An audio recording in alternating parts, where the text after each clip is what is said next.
Hey guys, this is Abhishek from GarageTools.com, and today we are going to do the quick unboxing and full review of the Blackberry Passport. This Blackberry Passport is again a very good device from Blackberry, and it is not targeted for the general consumer out there because it actually solves the overall user case scenarios of a business user. So it is actually targeted for a business user. It has a pretty good hardware specification inside. We have already done a hands-on of this device, and in this particular video we are going to tell you everything in detail. First of all, we will do the unboxing, and then we will tell you how you can actually use this device in business scenarios, how this device can be a perfect device for a business user out there.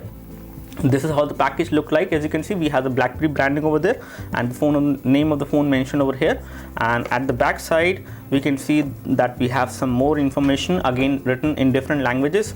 On this side we have some other information for the package and nothing else as far as specification is concerned mentioned in the box. But again, this is how it is. It is going to be a costly device once you plan to buy it, but it does satisfy the kind of needs for a business consumer. So in case you have those kind of needs, in case you have those documents which you would like to edit on Blackberry phone and you feel much more comfortable and you can actually do that thing much more faster on a phone like this, then this is definitely a very good phone for you. So again, it is kind of different in terms of the form factor. As we have already told you earlier, this is not like a regular phone. It is like an enlarged regular phone which has a 4.5 inch display, a square kind of a form factor as far as resolution is concerned. And again, when it comes to resolution is 1440 to 1440, which is the case on this particular device. There is no pixelation on this device, and the display is also pretty good. It does give you pretty good viewing angles even when you take a look at it from different angles. So we will take a look over the device later on. Let's take a look what we have inside apart from the phone. Further going inside, we have a user manual over there which tells you about the basic features and how you can use it. In case you don't know how to use this phone, this will be helpful. Apart from this, we have a charger over there which is a UK pin charger. And here we have the headphones which come within the package. Again, these headphones are in-ear headphones, as you can see, and they are nicely designed in terms of the quality. And again, the quality of sound which you will get from these headphones is also going to be good enough. Apart from this, we have a micro USB cable which can be used for data syncing and charging. And then what else we have? We have one more box over here. Let me just open this, and inside this box what we have is these things, some documents over there, which is the safety information guide over here. And again, I'm not sure about the SAR values, but I will just tell you that if I don't find it over here on this pamphlet. So let me just get rid of this. And then we have some advertisement booklet from Snapdragon, because this device has Snapdragon 801 processor inside. So these are all the things which you will get within the package of this phone, and you will have to pay approximately 45 to 50,000 rupees as far as the price of this phone is concerned. I'm not sure about the exact pricing as of now in the market. It might be available for a discounted price, but it was launched for a pretty high price. Talking about the phone over here, you can see this is how the Blackberry Passport look like, and definitely looks like a passport. That is why they have actually named it the Blackberry Passport. This device can actually give you a lot of screen space, especially for your usage. So in case you are okay with the touch screen and you want a physical QWERTY keyboard as well, so you get a bigger touch screen on this device and a physical QWERTY keyboard, which is again something which most of the Blackberry users who actually love using Blackberry devices need these days. Talking about the back camera, we can see that we have a 13 megapixel camera over here at the back side, which is again an autofocus camera, and it can record high definition video at 60 FPS. On the front, we have the 2 megapixel camera which can record high definition video at 720p, and here we have the big display. The display is something which is the best thing of this device, because when you hold this phone in one hand, definitely using this phone with one hand is an issue. The one-handed usage definitely go for a toss, but if you use this phone with two hands, you can actually use this phone much effectively than any other phone, because it gives you much more space for your left as well as for your right thumb to actually play with the screen and do different things. In case you are editing documents on the go or you are editing a presentation, this much of screen space actually gives a lot of functionality for a consumer to do with this much of screen size. When it comes to the keyboard is actually at the bottom, which is kind of difficult to actually get used to with one hand, but again that is also being designed in such a way that you use this device with two hands. So this device is actually designed in such a way that you use it with two hands, and once you use it with two hands you can actually do things much faster, and the productivity overall on this phone will also be much better than any other 5-inch or a phablet phone, because on those devices the width actually becomes less, so the screen space and the area where you can actually play with is going to be less, and then your thumbs actually collide with each other. But on this device you can actually do things much faster with two hands, and this is the USP of this particular phone. Taking a look over the bottom, on the front we can see that we have these buttons, the physical QWERTY keyboard, and they give good amount of feedback, and you also have some extra layer of symbol which actually gets appeared whenever you start using the keyboard, so that you can actually tap on them and start using them. And in case you would like to type a certain word which is there on a suggestion, you can just do a swipe like this and you can actually type it. I think I accidentally dismissed that. So in case you want to type this, all you need to do is you need to just swipe over the keyboard. So the keyboard keys are actually kind of sensitive to the finger touch, and the moment you swipe on them, the word which is there at the top will get selected, and you can actually easily type that word without even typing it. So this is also useful. On the frame we can see that we have a nice steel frame over here on the, and this is again maybe not steel, but it is a metallic frame all around the edges of the phone, which gives a very good build quality. This phone on the other hand does feel slightly heavy when you hold it in one hand. It is not very heavy, but definitely heavy as compared to any other phone out there which is kind of 5.5-inch display or something like that, because this phone is around 196 gram, which is not too heavy, but the kind of form factor it has, it does feel heavy and slightly difficult to hold. But you can get used to the weight and the form factor of this phone once you start using it. The thickness of the device is around 9.3 millimeter, which is again good. On the thickness part, this device is around 9.3 millimeter, which is again not too thick and not too thin as well.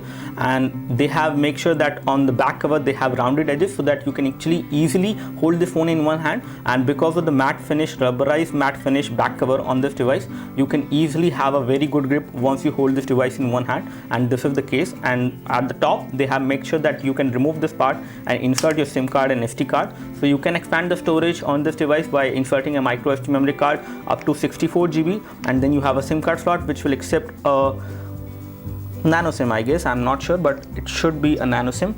Let me just confirm the same. Yes, it is a nano SIM over here. Apart from this, we have a headphone jack connectivity over here, which is a 3.5 mm headphone jack, and we have the power and sleep key over here, which is also colored in silver, which is good. At the bottom we have the micro USB port for data syncing and charging. We have primary microphone, and we have two loudspeakers on this device, which again make sure that the overall loudness of the sound coming out from the device is also pretty good. You can actually listen to any audio and video pretty loud on this device with the loudspeaker which we have on this phone, and they are kind of loud, I would say. Talking about the display is having a Corning Gorilla Glass 3 protection, so it will get fingerprints over time and smudges as well, but it will not scratches and it will not break easily. I accidentally dropped this phone from waist height during my review, but nothing happened to the phone. The phone is intact, there is no problem. The phone has a very good build quality, so don't worry about the build quality. Actually you are paying a good amount of price, so the build quality also comes. And for Blackberry phones, what I have seen over time is that they actually provide a very good build quality on most of the phones which are kind of on the premium side in terms of the price. Talking about internal storage, you have 32 GB of internal storage and 3 GB of RAM. You have a 2.26 GHz Qualcomm Snapdragon 801 chipset, and which is the processor. And again, this processor does make sure that the overall performance of this device is pretty good. Over here we have the volume buttons, a separate volume button, and this is the play and pause key, which can also be used not only to play music but also to basically initiate the voice search on this feature, which is a voice assist. Basically voice assist on this particular phone, which is also a feature. And as you can see, the number layer, which is the extra layer for the QWERTY keyboard, which is actually not here because of the space constraint, they have actually provided in the touchscreen format, which is good. You have all these applications which are running in the background and you can always kill them. This phone is again very swappy in terms of usage. It is kind of fast enough, the interface is fast. I did not notice any kind of lag while using this phone for approximately 3 to 4 days. You do have YouTube application, Boxnet application, all the popular applications like Facebook and Twitter and LinkedIn also are coming pre-installed, so you don't need to worry about that. Again, the Blackberry store does not have all the application which you might need. Instagram is not there, but you will have most of the popular application available on this device, including Foursquare and some other application which you will get on this phone. You also have Dropbox application in case you would like to edit documents on Dropbox or upload them on Dropbox. So here we have the voice assist feature, which allows you to make a phone call, you can send an email, you can send a BB message, you can check weather, you can send a text message as well, and all these things you can do. And in order to minimize any application, you just need to basically swipe it like this and it will get minimized. And these are the home screen which you have on the phone. Again, one thing which I'm really happy is that, especially with the kind of productivity you can get on this phone actually is above all the other phones, especially if productivity is something which is more important to you. It is like a mini computer in your hand, and you can edit documents much effectively on this phone as compared to any other Android phone out there. The camera performance is again average, and I can show you the camera performance which is again good enough for the price, I would say, for a device like this. And let me just show you the camera. So here we have the camera, and again you can use the camera on this device like this only, because again it is going to give you a square kind of aspect ratio, so you don't need to worry about holding the camera like this, unlike some other phones. So let me just see how does this photo actually come out. I have my iPhone 6 over there. You do have tap to focus and automatic focus. Autofocus is also supported on this device. And let me just take this photo without the artificial light to show you the clarity. So we have taken both of these photos, and I can show you both of them one by one. So this is how the photo look like in artificial light. As you can see, the amount of clarity and the color production it has done, amount of clarity it has given on the photos is good enough, and the color production is also decent. I would say it is kind of natural. There is no over saturation of colors. Over here on this low light photo, the color saturation is decent enough, and the clarity is also good. So you can expect very good results from the rear camera on this device. And again, this is the kind of aspect ratio 4:3 which you will get on this device when you take a photo. And when we go back to the camera application, again I can show you some more options. So here we have the camera application, and as far as resolution is concerned, these are some of the options. You can take the photos in 1:1 aspect ratio, in 4:2 aspect ratio, 4:3 aspect ratio, and 16:9 aspect ratio as well. You do have HDR mode supported, you have a timer as well, you have flash which you can enable and disable, and then we have time shift mode. We also have some other modes as well which you can always use. You have buff mode, you have panorama mode as well supported on this device. You can also switch back to the front camera and take a photo, take a selfie basically, in case you would like to do that. So first of all, we need to change the mode to normal, and here we have the normal mode. And in case you would like to take a selfie of your own like this, so here we have the selfie taken, and the photo looks pretty good. I would say the front camera on this device is a pretty good camera. The kind of details I can get from the front camera is definitely better as compared to some other devices which have 2 megapixel camera, and you can do a high definition video recording, and you can do a pretty good quality of video chat, as well as take much better selfies from this phone. Now here we have a video which we have recorded from the rear camera on this device, and again you can play high definition videos as well on this phone at 720p as well as at 1080p, depending on what aspect ratio at which they have been recorded. So we have recorded this video to show you the overall video clarity which you will get on this device. You can always play YouTube videos as well, but this is a video which we recorded from this device to show you the overall video clarity as well as the viewing angles of the display. So as you can see, the viewing angles of the display are really good, and you can see the display from almost any angle without any issues. The loudspeaker is also very loud. Once you increase the volume to full, you can see that the loudspeaker is kind of loud enough, and the sound is coming from both of these loudspeakers, as you can see. So even if you block one of them, the sound will keep coming. Loudspeaker is fairly loud on this device, and this is going to be the overall clarity you will get on this device when you play a video. So I would say the device has pretty good loudspeaker, and the viewing angles are also pretty good as far as display is concerned.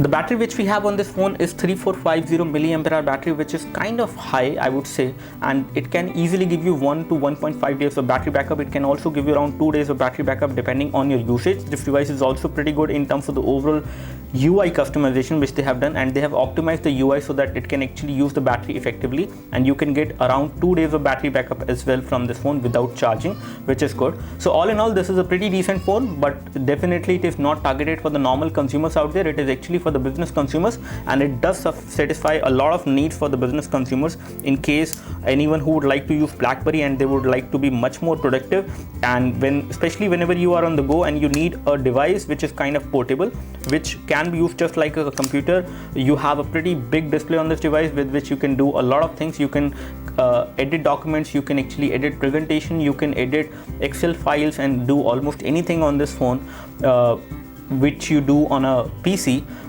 much effectively, I would say, as compared to any other portable mobile device is concerned. So that's all from us. To let us know if you have any specific question for this device, we would love to help you. You can like the video if this video helped you by clicking the like button below. You can subscribe to our YouTube video channel for more videos like this by clicking the subscribe button below. Thanks for watching this video. This is Abhishek signing off. Thank you.